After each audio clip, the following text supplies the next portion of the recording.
मैं श्रुति पांडे स्वागत करती हूँ आप सभी का आपके अपने YouTube channel achievers knowledge hub में।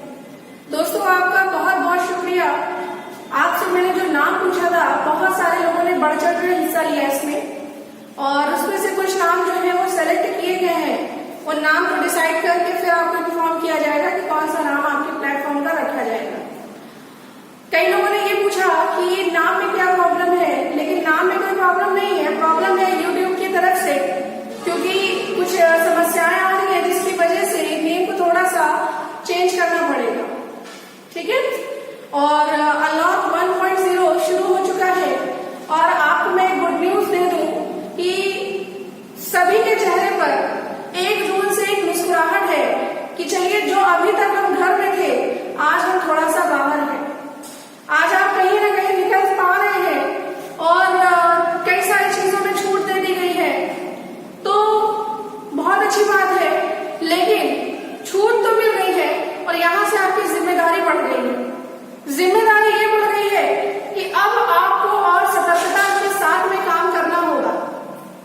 आप बेशक अपने काम करिए, चीजों को करिए, लेकिन आपका सहयोग और आपकी सतर्कता ही सभी चीजों का उपाय है। ठीक है, और आप सुरक्षित रहेंगे। हर व्यक्ति जब अपनी अपनी जिम्मेदारी समझेगा और स्वयं ही सुरक्षित रहेगा, तो बड़ी बात है कि आप अपने देश को सुरक्षित रख पाएंगे। ठीक है, आप लोगों को मैंने कल मॉडर्न हिस्ट्री पढ़ाई थी।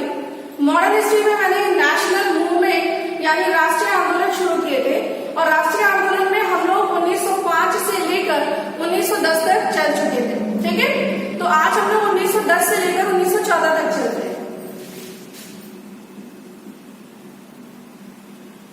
सॉरी, 1910 से नहीं, 1911 से। तो पहला हेडिंग डालेगा 1911। देखिए, 1910 में मैंने आपको बताया था कि मिंटो जो थे वो चले गए थे और लॉर्ड हार्डिंग जो है उनकी जगह पर भारत आ गए थे। इतना ही काम हुआ था, लेकिन 1911 में बहुत सारे काम हुए, बहुत सारे बवाल हुए।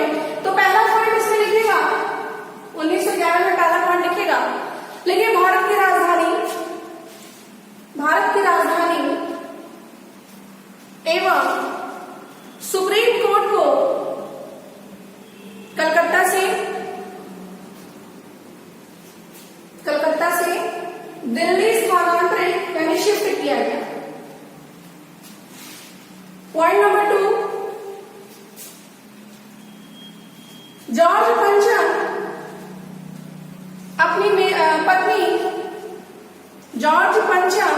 अपनी पत्नी मेरी के साथ में भारत आए, और इसी के उपलक्ष्य में लॉर्ड हार्डिंग ने दिल्ली दरबार का आयोजन किया। हो गया। थर्ड पॉइंट लिखिएगा,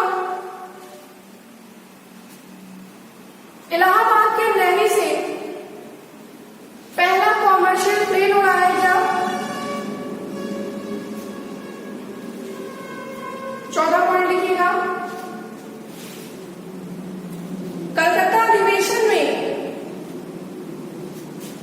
रविंद्रनाथ टैगोर की भतीजी सरला देवी ने पहली बार जन गण मन गाया।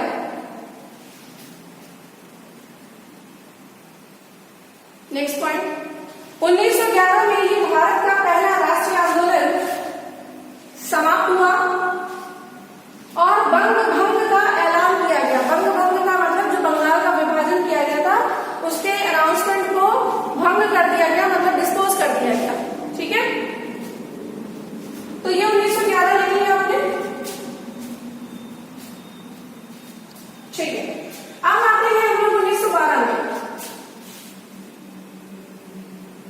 देखिए, 1912 में एक बहुत इंपॉर्टेंट केस हुआ था, जिसे हम दिल्ली कॉन्स्पिरेसी केस या फिर दिल्ली बॉम्ब केस कहते हैं। हिंदी में से कहते हैं दिल्ली षड्यंत्र कांड या फिर दिल्ली बम कांड। ठीक है। अब इसमें लिखिएगा रासबिहारी बोस अपने मित्र अजीत सिंह के साथ में, रासबिहारी बोस अपने मित्र अजीत सिंह के साथ में लॉर्ड हार्डिंग पर बम फेंकने गए। गलती से बम घोड़े की पूंछ पर गिरा।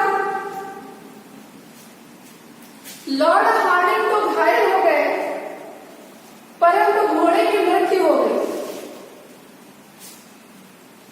नेक्स्ट पॉइंट, अजीत सिंह को गिरफ्तार कर लिया गया। अजीत सिंह को गिरफ्तार कर लिया गया। अगला पॉइंट लिखिएगा, रासबिहारी बोस वहां से भागकर सीधे जापान चले गए। रासबिहारी बोस वहां से भागकर सीधे जापान चले गए। 1942 में ये आजाद हिंद फौज का गठन करके पुनः भारत लौटे। आजाद हिंद फौज का गठन करके पुनः भारत लौटे। ठीक, समझ में बात आ गई? चलिए, इसके बाद हम लोग चलते हैं 1913 में। 1913 को पढ़ने से पहले कुछ चीजें समझनी होगी।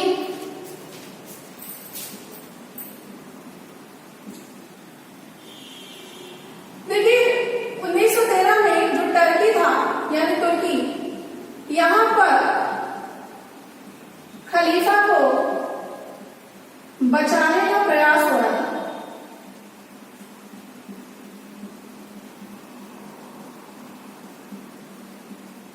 तो 13 की बात करने से पहले हम लोग थोड़ा सा पीछे चलते हैं। बाद 1904 की लाहौर में एक स्कूल था जिसे हम कहते थे लाहौर कॉन्वेंट स्कूल। क्या कहते थे? Lahore convent school. यहां पर एक प्रोफेसर महोदय थे जिनका नाम था मोहम्मद इकबाल। इन्होंने सारे जहां से अच्छा गीत लिखा।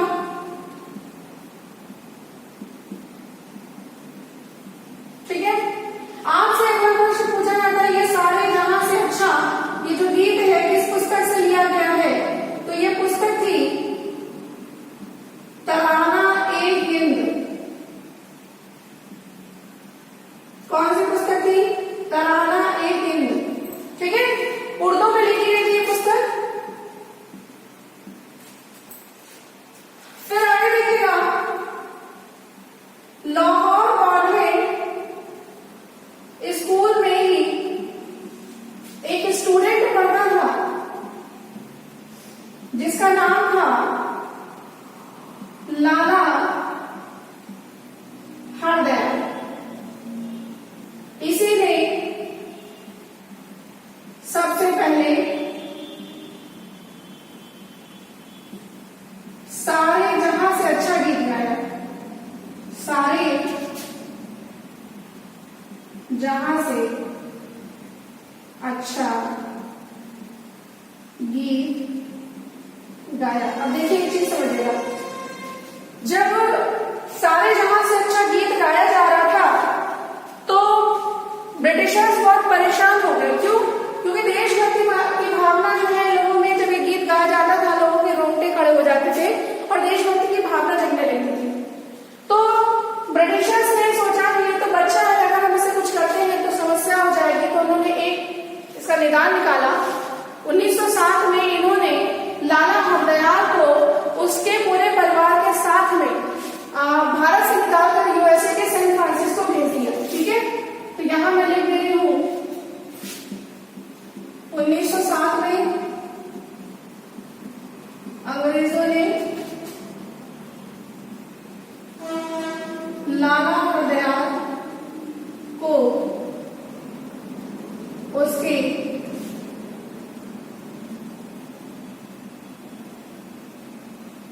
परिवार समेत यूएसए के सैन फ्रांसिस्को भेज दिया। ठीक है। और 1913 में यहां किसने लाला हरदयाल गदर नामक पत्रिका छापी, जिसमें 1857 विद्रोह पर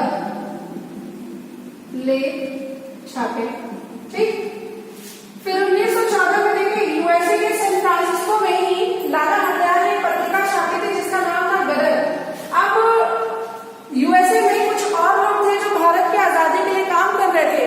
उसमें से एक व्यक्ति थे तारकनाथ दास। तारकनाथ दास ने जब गदर पत्रिका को पढ़ा तो इनके दिमाग में आया, अरे ये तो कोई एक ऐसा व्यक्ति है जो भारत को ही आजाद कराना चाहता है। इसकी सोच तो वही है जो मेरी सोच है। तो तारकनाथ दास गए और लाला हरदयाल से मुलाकात कर आते हैं। दोनों ने डिसाइड किया कि भैया हम लोग एक ही काम करेंगे। ठीक है। क्या करेंगे? हम लोग एक ही काम करेंगे। उससे पहले समझ लीजिएगा कि एक पार्टी थी, एक संगठन था, इंडियन इंडिपेंडेंस लीग। ठीक है।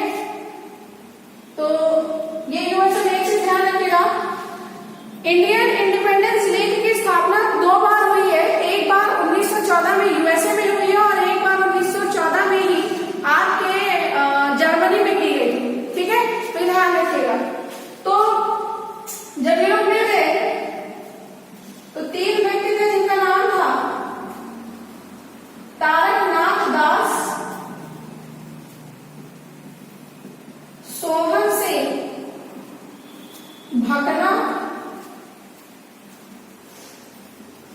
और लाला हरदयाल। ठीक है। इन तीनों ने ही मिलकर गदर पार्टी की स्थापना की। किसकी पार्टी की स्थापना की? गदर पार्टी की स्थापना की।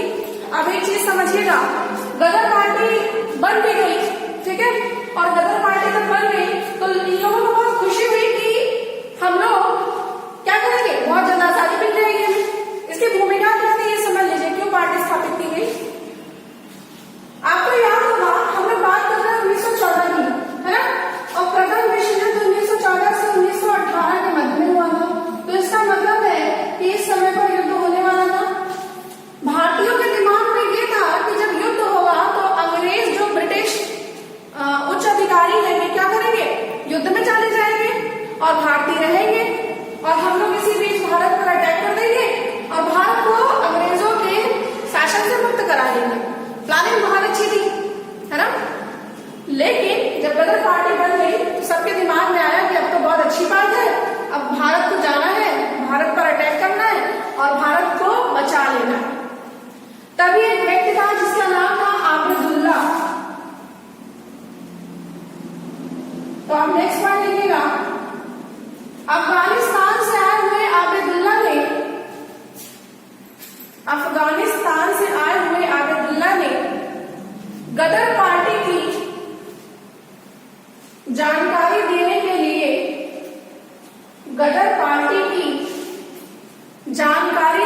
लिए एक पत्र लिखा। इसमें गदर पार्टी की समस्त जानकारियां, देखिए एक चीज समझिएगा, जो लेटर लिखा गया था इसमें सब कुछ लिखा था कि जो अटैक करने वाले वो इंडियन होंगे और जो कब आएंगे, किस डेट में आएंगे, कितनी संख्या में आएंगे, कहां से अटैक करेंगे, सब कुछ लिखा था। ठीक है, आप देखिएगा, जिसमें गदर पार्टी की समस्त जानकारियां निहित थी।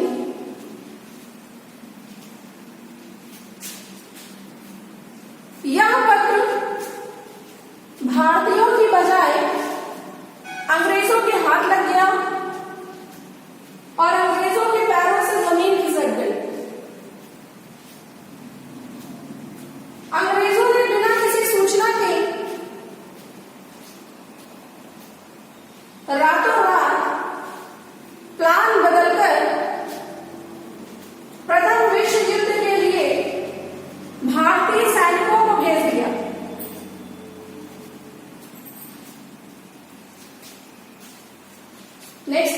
दिया जब गदर पार्टी ने नागालैंड के कोहिमा से अटैक किया तो अंग्रेजों ने तीनों प्रमुख, तीन नेता कौन थे, ये तीनों है ना, तो अंग्रेजों ने तीनों प्रमुख नेताओं समेत पूरी गदर पार्टी का अंत कर दिया। देखिए अगर ये सब नहीं हुआ होता तो सबसे पहले आप 1857 में अपनी आजादी मनाने से चूके, इसके बाद में अगर ये सफल हो गया होता तो आप अपनी आजादी 1914 में मनाने होते। ठीक है, तो इसको नोट कर लीजिए, स्क्रीनशॉट ले लीजिए, समझ लीजिएगा, लिख लीजिएगा इसे। इसके बाद आ जाता है 1915, एंट्री मारेंगे गांधी जी।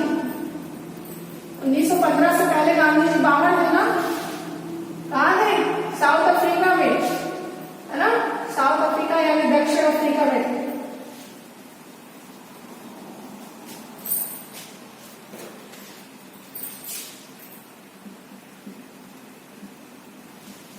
हेडिंग है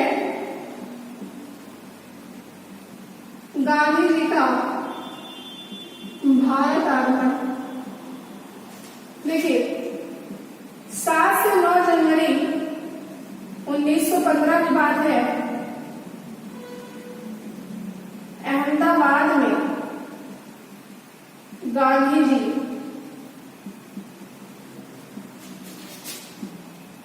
साउथ अफ्रीका से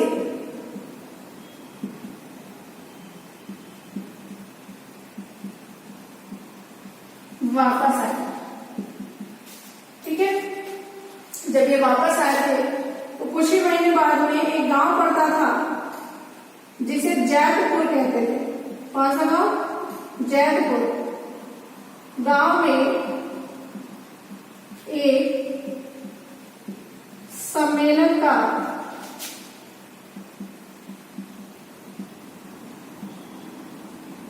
आयोजन किया गया और यह आयोजन किसने किया था, नौटामल बी लाल मेहता के द्वारा। सम्मेलन का आयोजन किसके द्वारा किया गया था, नौटामल बी लाल मेहता के द्वारा। और यहीं पर एक व्यक्ति और थे जिसका नाम था देवचंद्र पारेख। क्या नाम था, देवचंद्र पारेख। इन्होंने गांधी को, जी लगा लीजिएगा भैया, इन्होंने गांधी जी को महात्मा की मौखिक उपाधि, ध्यान रखिएगा, गांधी जी को महात्मा की उपाधि 2 बार दी गई है। ठीक है, एक बार दी गई है लिखित में, और लिखित में उपाधि दी थी किसने, रविन्द्रनाथ टैगोर ने।